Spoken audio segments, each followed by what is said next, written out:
পৰম বন্ধু আছিল শহীদুৰ ৰহমান।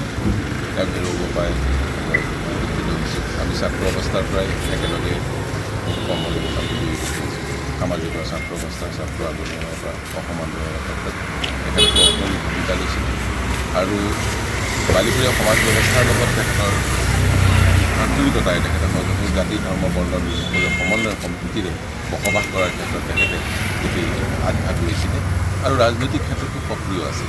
তেওঁ আমাৰ যিকেইটা ৰাজনৈতিক দলকেইটাক আটাইকেইটা ওচৰৰ পৰা তেওঁ অনুভৱ কৰিব পাৰিছিলে আৰু তেওঁ নিজেও নিৰ্বাচন খেলিছে। যদিও তেওঁ সৰ্বভাৰতীয় ৰাজনৈতিক দলৰ লগত পিছৰ পৰ্যায়ত জড়িত হৈছিলে যদিও প্ৰকৃততে এজন জাতীয়তাবাদী নেতা আছিল। তেওঁ ছাত্ৰ সন্থাৰ পৰা আৰম্ভ কৰি তেওঁ জাতীয়তাবাদটো তেওঁ দুই ধৰণেই গ্ৰহণ কৰিছিলে, এক বৃহত্তৰ অসমীয়া জাতীয়তাবাদ আৰু নিজৰ গৰিয়ামৰীয়া যিটো সংস্থা আছে তেখেতে সেইটোৰ লগতো তেখেত জড়িত হৈ আছিল। গতিকে তেখেতৰ মৃত্যুত আমি আচলতে বালিপুৰীয়া সমাজে বহুখিনি অভাৱ অনুভৱ কৰিম।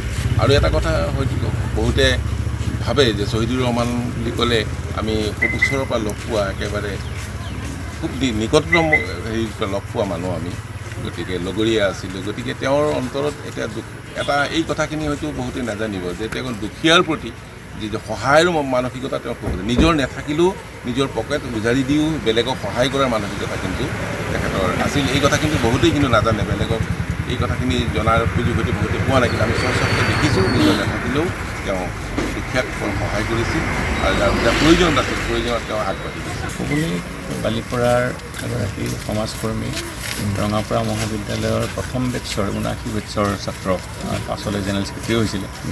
বালিপৰা মাৰ্চেণ্ট এছ'চিয়েশ্যনৰ উপসভাপতি আছিল।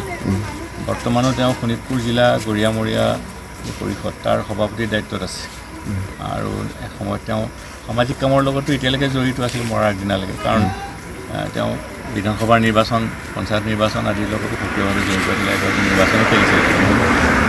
বালিপৰা মছজিদৰ উন্নয়নৰ লগত তেখেত ওতঃপ্ৰোতভাৱে জড়িত।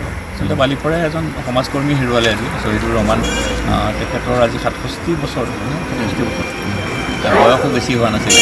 10-12 দিনৰ ৰোগত পৰিয়েই আচলতে হায়দৰাবাদলৈও নিয়া হৈছিলে, কিন্তু উন্নত চিকিৎসাৰ বাবে তাতো তেওঁলোকে ঘূৰাই পঠিয়ালে। আজি ৰাতিপুৱা শুক্ৰবাৰৰ পুৱা আমি পৰিয়াললৈ সমবেদনা জনাইছোঁ আৰু তেখেতৰ আত্মাৰ অসম আন্দোলনৰ লগতো জড়িত আছিলে, গণপ্ৰজাতন্ত্ৰৰ লগত জড়িত আছিলে আৰু বৰ্তমান শেহতীয়াকৈ বালিপৰাৰ জ্যেষ্ঠ নাগৰিক সন্থাৰ লগতো তেখেত ওতঃপ্ৰোতভাৱে জড়িত।